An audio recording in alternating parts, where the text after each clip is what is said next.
Welcome, my friends, to another episode of Motivational Moments with Maria. I'm your host, Crazy Coach Maria. I'm honored that you're listening in. I continue to appreciate all the feedback. So please, please keep it coming. I love the suggestions, and it's because of you that I'm bringing new and exciting guests with information to share to help you. Now, you know that every week it is my intention to bring you thoughts and ideas for your ongoing personal growth. My desire is that you live a joyful, productive, and inspired life and share your wisdom with others. Now, as the holiday season bears down on us, I am so grateful for the abundance of my life.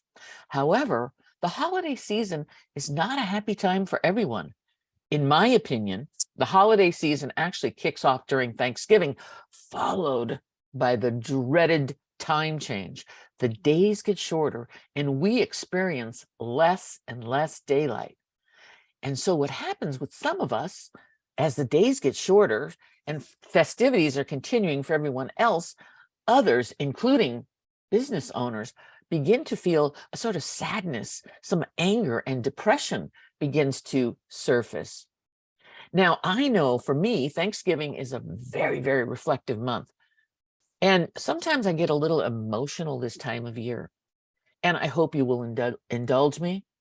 But November really, and more so Thanksgiving time, causes me to look back at where I have been in my life and how much love, light, and appreciation for life that I have. It was Thanksgiving many, many years ago when I was diagnosed with my first bout of breast cancer. And I got to tell you, I went into a funk.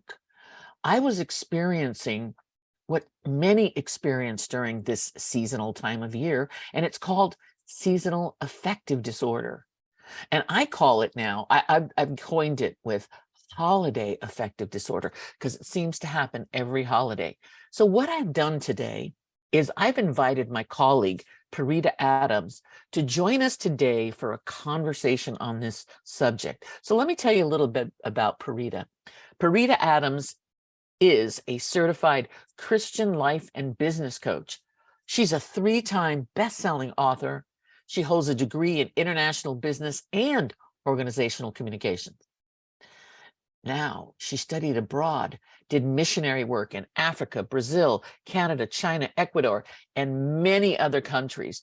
And while she was out doing her work, she was really inspired to educate and motivate women to tap into their God-given talents so they may fulfill the purpose in their lives. Now, Perita, I love this about her. She believes that we can assist others in overcoming the sadness, some of the anger, and the depression that many experience at this time of the year. So welcome, Perita. Welcome, welcome, welcome. Well, thank you for having me, Maria. I am super honored to be here. So let's go ahead, Perita, and let's dive into this seasonal affective disorder. I know you have been witness to so many experiencing this. Tell us about it. Well, as you said earlier, Maria, it happens the same time of year. It's seasonal. The time changes. And with the time changes, it gets dark earlier. And because it gets dark earlier, then people start feeling bouts of sadness and depression and anxiety and insomnia. And sometimes they don't know what that is and why they feel that way. And the reason they feel insomnia is obviously because that clock, that mental clock has changed in their biological mindset. And so they are losing sleep or they're trying to gain that time where they need to, come back out and have a regulated time for sleep. And because of that, they just feel, overwhelmed and they feel sad. They feel overwhelmed and sadness. Now, it's also a time of year where, we all know friends and family members that have lost someone. And this is also a difficult time for them now, isn't it? Oh, yes, it is because this is the time of year that they reflect, and there's a lot of triggers. Okay, it could be that song, it could be, a photograph. It could be many types of triggers this time of year, and then they realize that that loved one is no longer around. And so that really increases the SAD disorder. So it's very difficult this time of year, especially. Okay. So now I know you've spent a lot of time abroad, meeting hundreds and hundreds of people. And this is what I love about our global community. We get to, that's how I met you in in an event. And it's such a beautiful thing. So this seasonal affective disorder, how in your opinion, can we combat this? How do we overcome this? What tools can we use? I'm sure that I know you've done a lot of studying in this area. Oh yes. With this time of this with the seasonal affective disorder, the best thing to do is get socialized, Okay. to get around people who can lift your mood. And then you can also put up affirmations all around you, put them in your kitchen and then on your mirror, on your computer, in your car, affirmations that lift the mood. Other things you can do is exercise. Exercise is always great. It speeds up those endorphins that cause happy chemicals to release in the brain, and so it can give you a positive mindset. So it's important to stay motivated and exercise. Okay, so now exercise is a great, I mean, exercise really is one of the, it's actually better than medicine. It's Yes, better than yes. drugs, exercise. Now, some people say, oh, it's too cold to go out for a walk. What could they do? Well, there's a lot of floor exercises and a lot of other exercises that with stretching and things like that that you can do inside the home, and jumping jacks, cardio exercises. So you don't really have to be outside, to stay in shape. So there's a Mhm. lot of things that you can do to, get a lot of exercise in. There's chair exercises. It's so many things that you can do. Okay, so exercise is one, getting out and socializing with other people. Mhm. Now, some people say, well, I really can't get out. It's too cold. It's snowing, depending on what part of the country or what part of the Mhm. world you're in. But what are we doing right now? Well, we can Zoom, Hmm. obviously. And Zoom is great, when you're stuck in the house and you can't get out. Schedule a time of the week where you might call up a friend and get on Zoom, and then you can see each other and have a conversation, and that is more socialization. So, Right. and so that's excellent. And one other thing you could do is volunteer, but get out if you can and go volunteer at soup kitchens and hospitals and nursing homes. There's so much you can do to combat this disorder. Okay, so when we volunteer, let me just go back to the Zoom thing because I think that's an important point that you Hmm. brought up. A good friend of mine, her sister was very ill, and so she's in a rehabilitation facility. And what they've done every week is they have scheduled same time every week. All the sisters get on a Zoom call, and Yes, they even do game night over Zoom yes, yes. because she's in a distant location, but it lifts her spirits because unfortunately she's going to be by herself this holiday season. So they're Mm-hmm. doing everything that they possibly can, and they're doing it through technology. So I appreciate that we mentioned Zoom.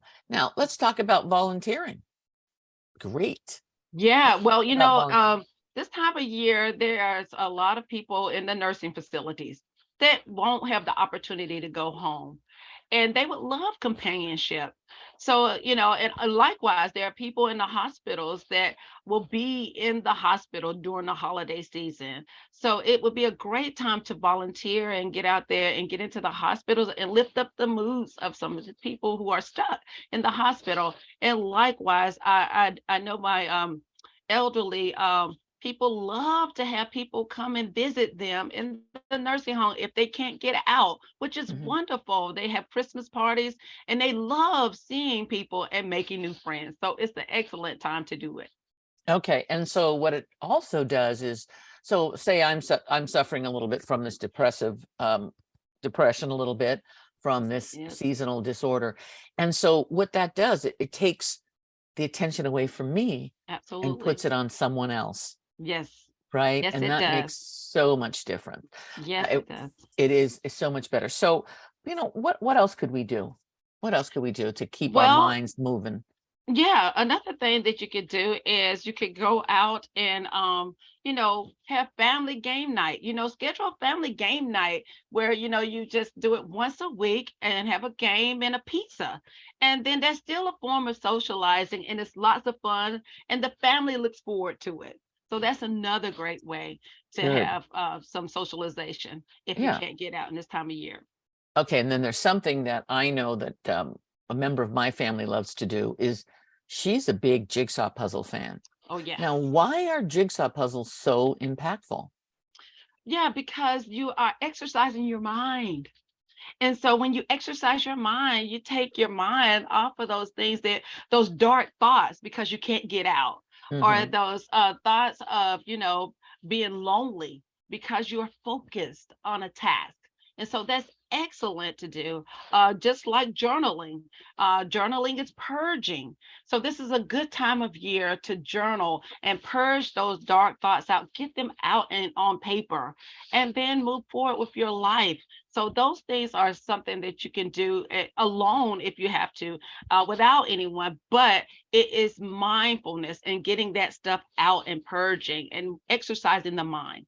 Exercising the mind is so important now, isn't it? So we Yes, talked a little bit about, okay, affirmations and putting little affirmations, take those sticky pads and put them out on the refrigerator, on the mirror. The other day, I wrote a nice little note to my spouse, my husband, and I said, happy birthday, honey. yes, I love you. But we're doing it to ourselves, right? yes, We're absolutely. doing it to ourselves. I love you. You are beautiful. You are great. Yes. Simple things. I mean, I love that. I love that idea. And then now many people are involved in book clubs. And that's another idea that I thought about is like, and you could read a book, and if you can't get out, we Yes. could do it over Zoom, right? Yes, absolutely. You can join a book club, which is great socialization. And for those who can't find a book club, start one. So it's a great way to get with some girlfriends and say, hey, what is the hottest book out there? And then when can we come together and discuss it? And so Mhm. that's another great tool and another great way to socialize. Okay, wonderful. Now, you talked about hospitals and, with all the pandemic closing down everybody, but there's still people volunteering at the hospitals, right? Oh, And absolutely. There are still people going into the hospitals because, there are cancer wards and things like that, especially where there are young children that are in the hospital and they have their parents there. And it's a great way to go in and volunteer and give those parents a night out or a break, so they can be rejuvenated to take care of their child. Or likewise, their elders, like their mother or their father, who may be battling cancer. So okay. volunteering is excellent this time of year. Yeah. And, I know, I happen to know a lot of single moms too. Mm, And, yes, the simple thing of just giving them a 2-hour break so they can maybe go get their nails done, yes. maybe do some holiday shopping, maybe just go out and meet some of their girlfriends because they do need that getaway too, right?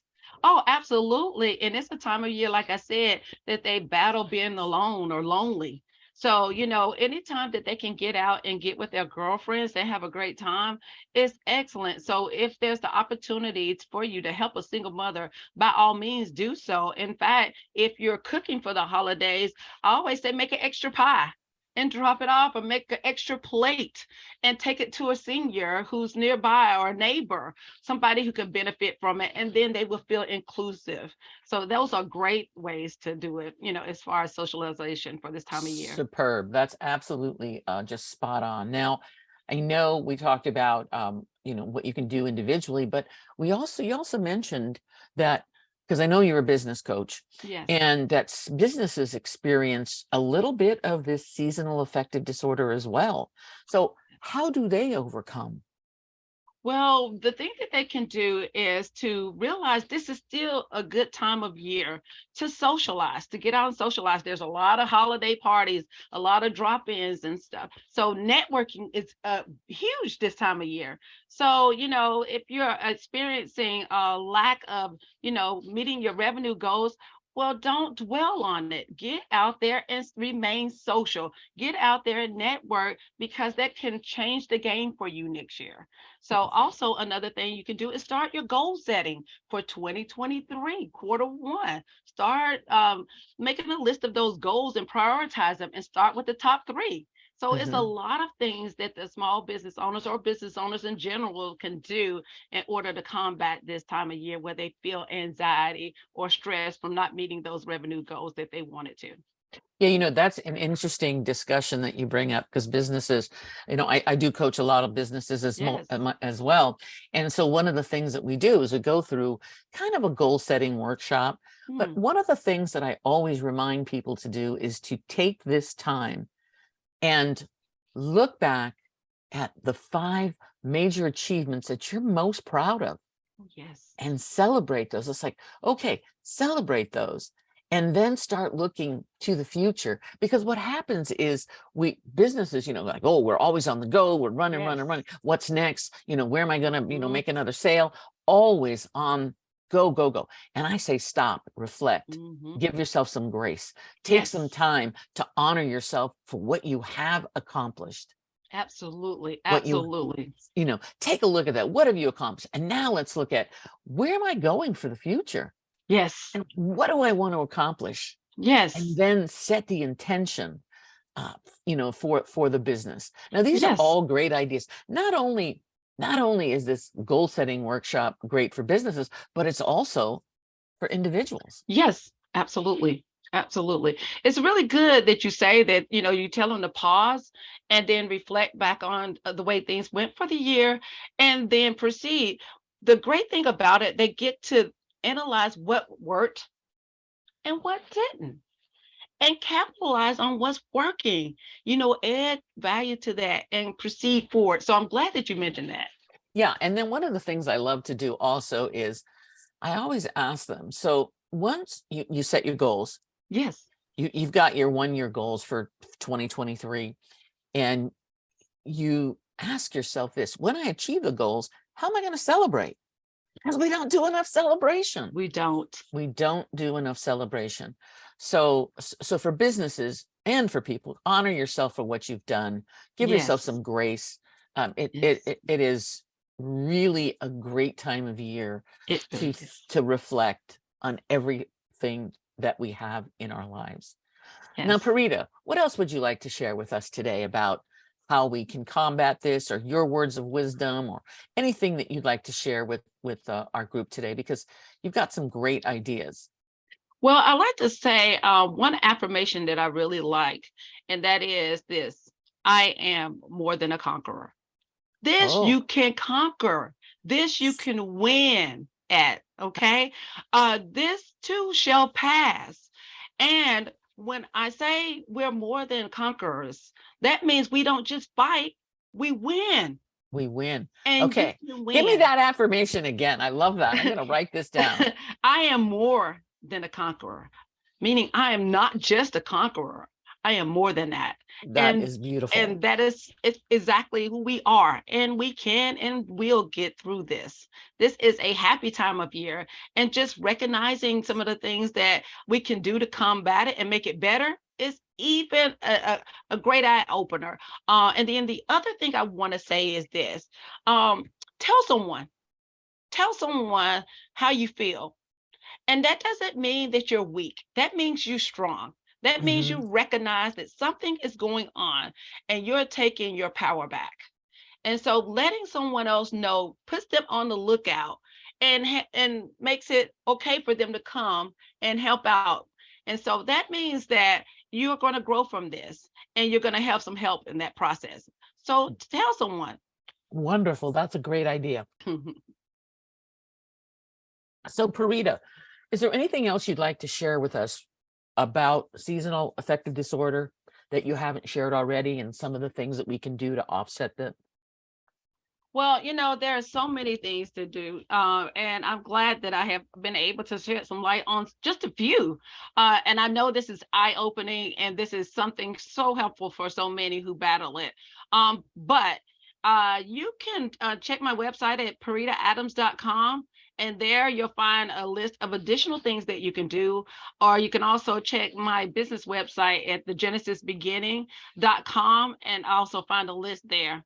And just realize and recognize that there's nothing wrong with you. That everybody goes through a little bit of it, but some are more severe than others. And we just want you to be happy this holiday season, because it is the season to celebrate and be around loved ones and just enjoy yourselves. So Okay, thank you. Perita, I so appreciate you taking the time today to meet with me and talk about this. I mean, it's very commonplace. Yeah. But I'm going to ask again, how do they get a hold of you? How do they find you if they want to see you again? Yes, they can go to PeritaAdams.com, and that's PERITA Adams, ADAM.com, ADAMS, I'm sorry, .com, and thegenesisbeginning.com. So there Okay. you can find out a lot of information about my company and myself. Okay, thegenesisbeginning.com and PeritaAdams.com. With an S. PeritaAdams.com with an S. Okay, perfect. Again, hey, thanks for coming to join me today. And I want to make sure that you understand, everyone out there, you've heard the term,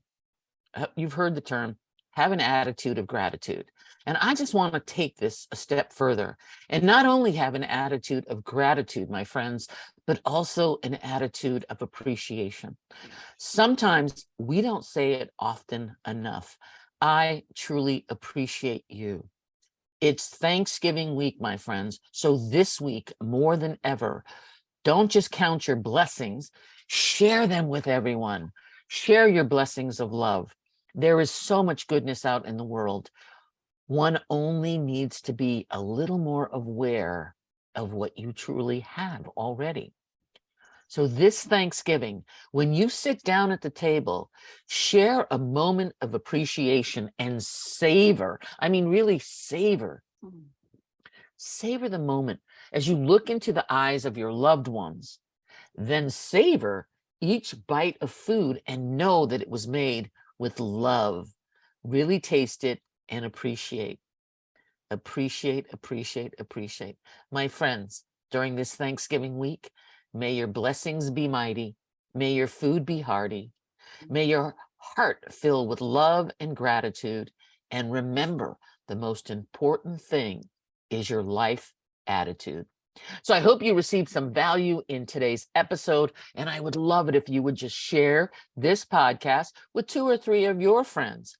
Now, I know that you know someone that could listen to this message and benefit it. So, and it'll also be up on YouTube, my coaching YouTube channel, Coaching with Maria. I appreciate all of you. I wish you the most amazing Thanksgiving holiday. Spread your appreciation and gratitude this week. Until next time, stay focused, stay positive, and always have fun. And no matter what you choose to be, do, or have, be passionate. Thanks for listening in, and I will see you and speak to you next week.